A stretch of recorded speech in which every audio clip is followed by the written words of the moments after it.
Utah fans, welcome back to the Believe in Utes podcast on the Believe Podcast Network.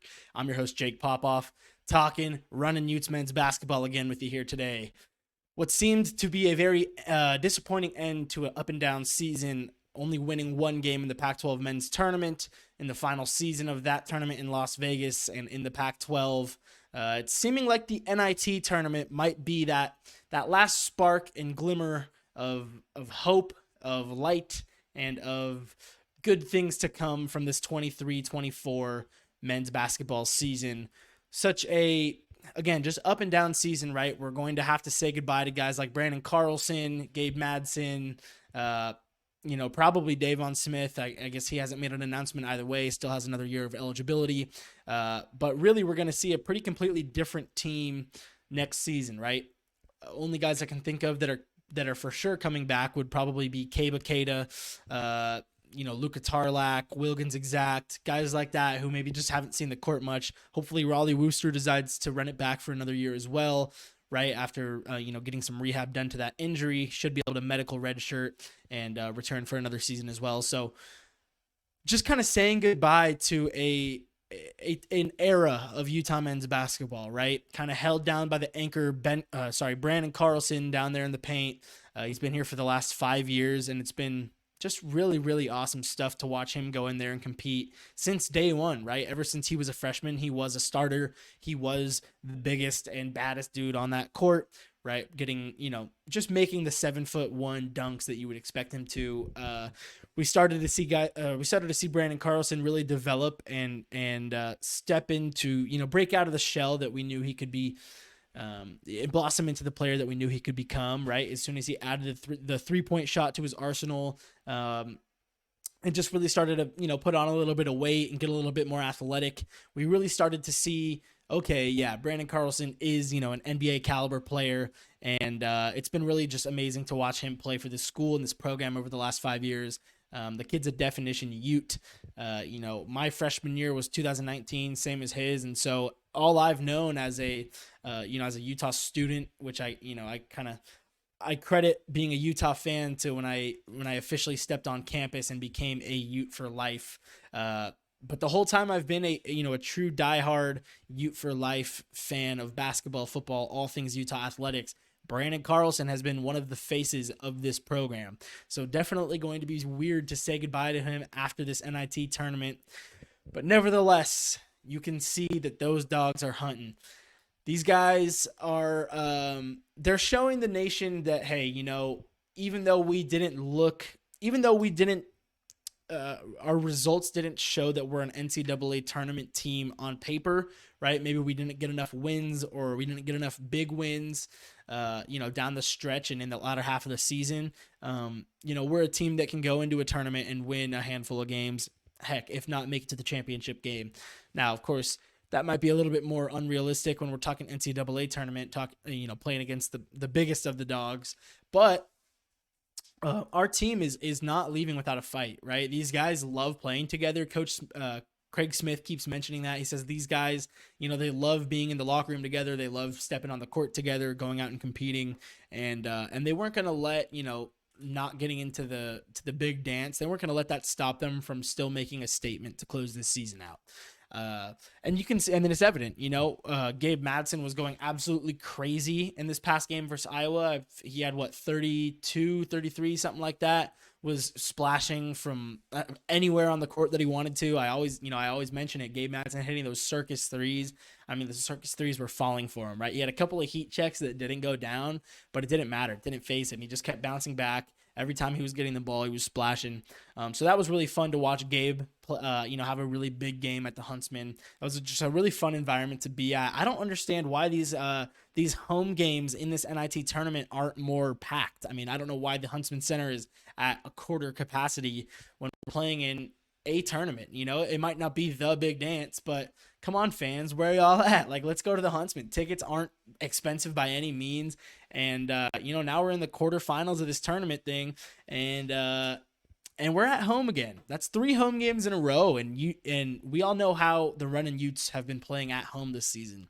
A 16-2 home record speaks volumes to what our fan base can bring to the game as far as, from a spectator element, right? Rooting these guys on, making them feel like they're at home. I mean, we're in round 3 now of the NIT, quarterfinals.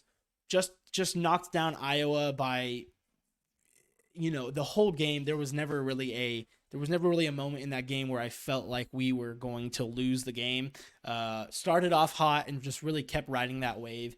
Now, of course, this team is a little notorious for letting things get a little bit too close for comfort in the second half. And that happened for a period of time there. I think they brought it back down to a 4-point gap or 6-point gap or something like that. It was back down to the low single digits.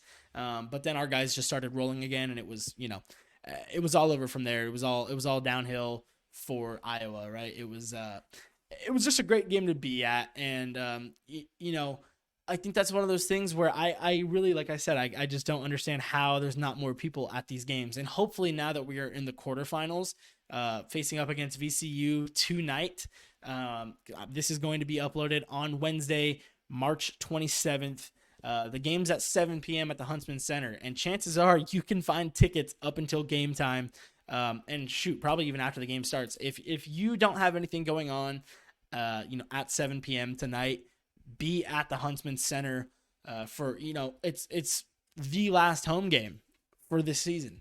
The last time you'll get to see Branden Carlson play at home, and the last time you'll probably get to see a good majority of the roster playing at the Huntsman Center. So I think everyone needs to pull up to the Huntsman tonight, pack that thing, cheer loud. Why not make it 17-2 at home?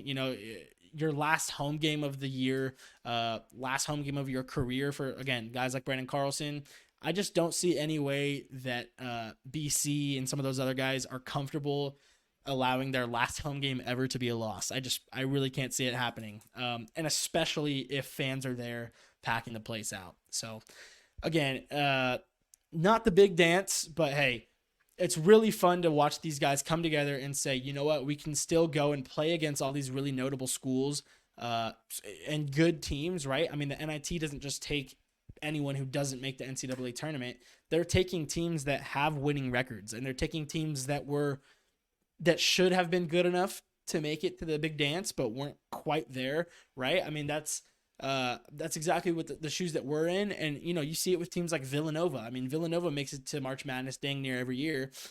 Same with teams like Ohio State, Georgia, just some of these teams that are in this tournament. We're playing big schools, Iowa, right? Of course, home of Caitlin Clark. But it was actually pretty fun to watch her boyfriend's brother playing in the game at the Huntsman, also wearing number 22.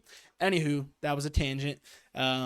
There's big schools in this tournament, and we're winning games, and we're playing at home, which is so unique to be in a postseason tournament, and especially one that has such rich history like the NIT. Now, I know it's not as prestigious as March Madness anymore, but there was a point in time where the NIT was considered the postseason tournament. So it's still a tournament, and it's still a chance for these guys to go and get postseason work in, and have their run at saying, hey, look at us. We should have been in the big dance. But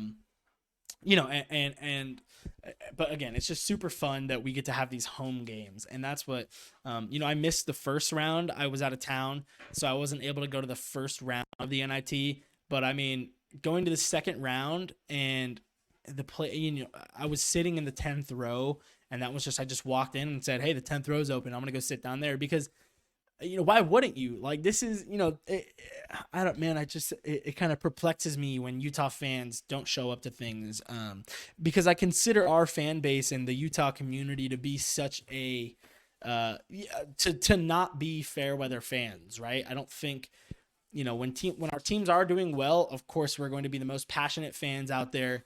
And then when our teams aren't doing too well, I think the Utah fan base is pretty good as far as, looking at a national level. How do fan bases typically react to their programs not doing well? I think that we're pretty good at not being fair weather fans. However, it seems weird to me that the Huntsman wasn't packed on a Sunday, right? I mean, it just doesn't really make a whole lot of sense. It's the weekend, folks are done with church. and it's the evening time right before a big week. Why not go get one last fun activity in for the weekend? Go watch the Utes play in a postseason tournament. That was just a little funny to me that the stadium was so empty. But nevertheless, I don't have any doubt in my mind that tonight the Huntsman will be packed. Now that we're again in the quarterfinals, a lot's on the line. You look back, the last time we were in the NIT, we made it to that championship game, right? Obviously we didn't get the job done against Penn State back in 2018, but we were in the championship game of the NIT. And with the way we're playing right now and the momentum that we have built up, the way our guys are determined to make a point here in this NIT tournament, there's no doubt in my mind that we can be in the championship game again, right? We've got to take down VCU at home.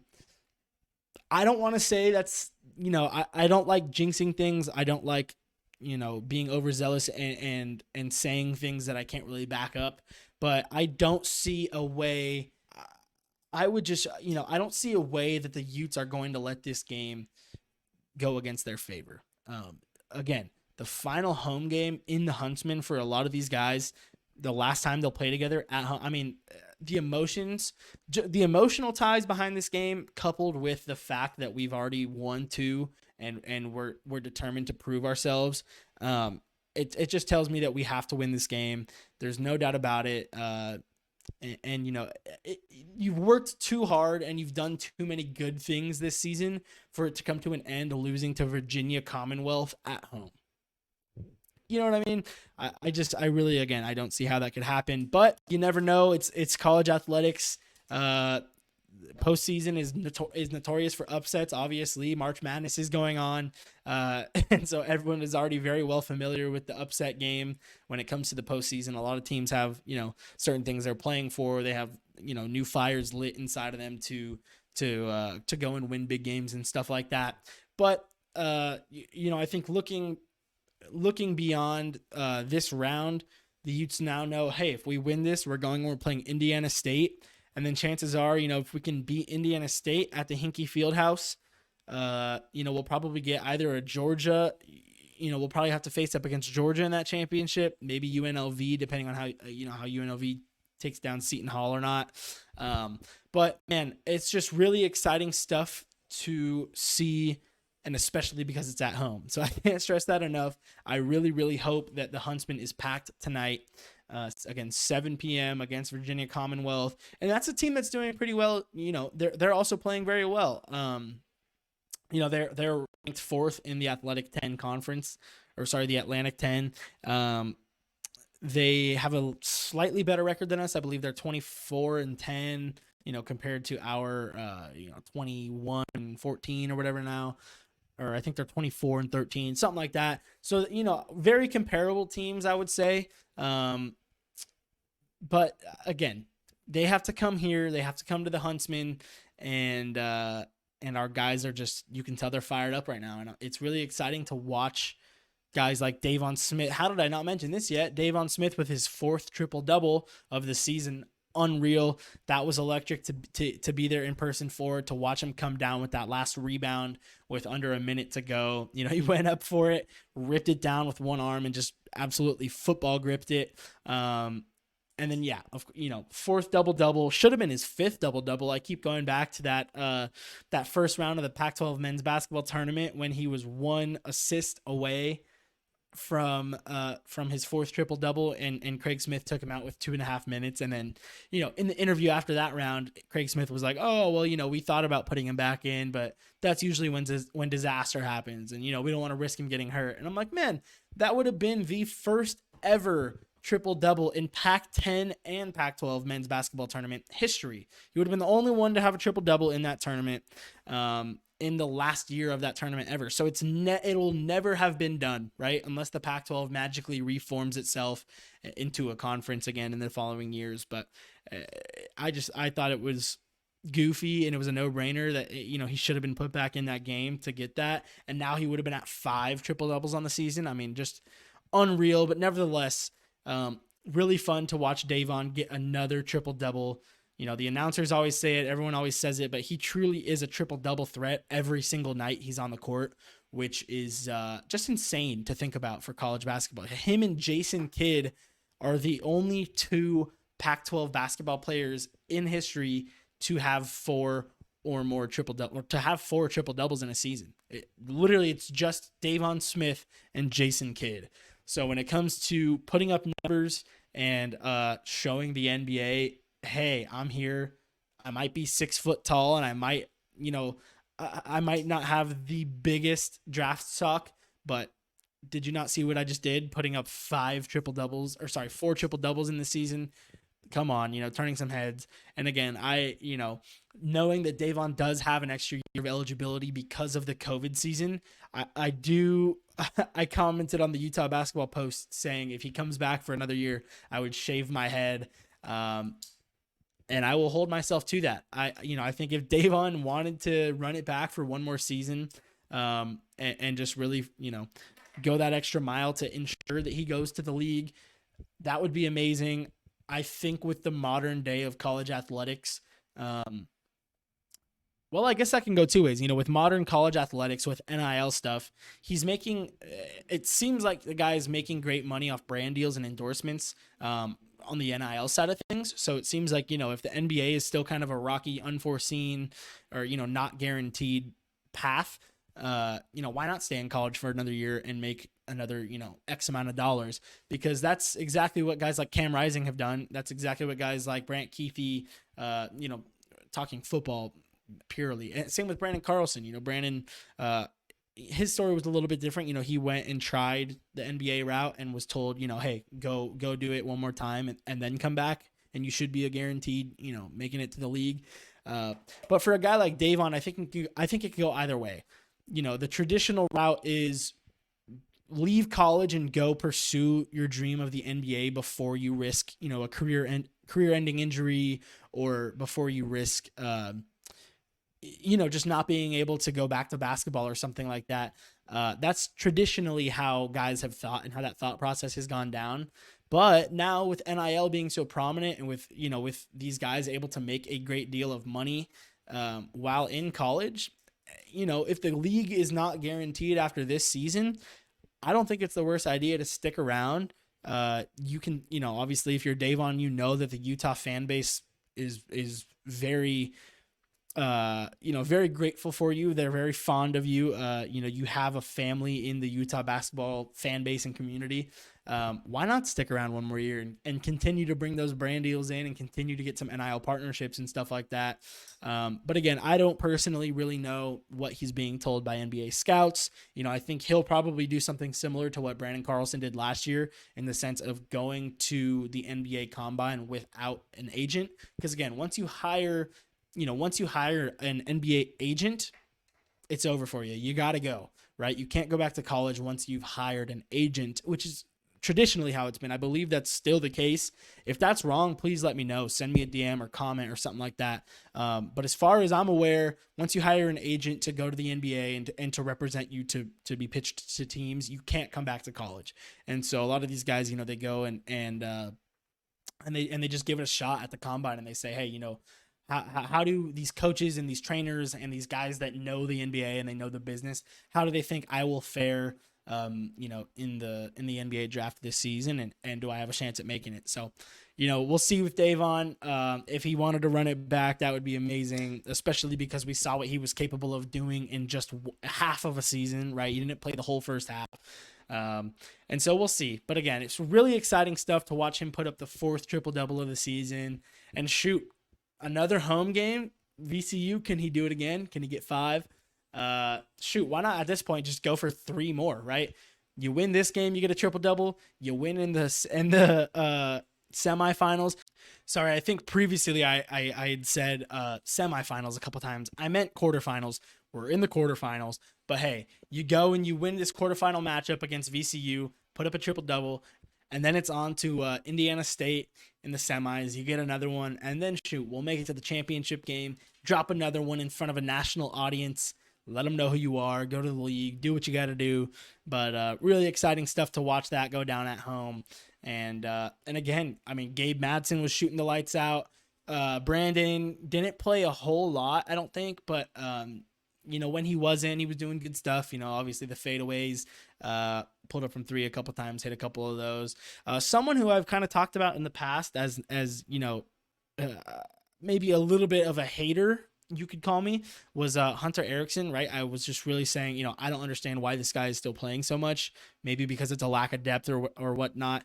But it seemed like for the majority of the season, Hunter Erickson wasn't contributing a whole lot of value to the team, but was getting a lot of minutes, right? I kept saying, hey, Cole Badgema should be playing over him for most of the game, things like that. Really proud of the way Hunter Erickson has sort of stepped up, in this latter half, in these the last handful of games. But he was doing really well. He was making some plays. He got, he had a couple, he had a steal or two. He, was making a couple threes and was just showing that, hey, I can, maybe he was doing it for, was really just showing, hey, I'm here to play. So really proud of the way Hunter Erickson has kind of evolved, late in the season as well.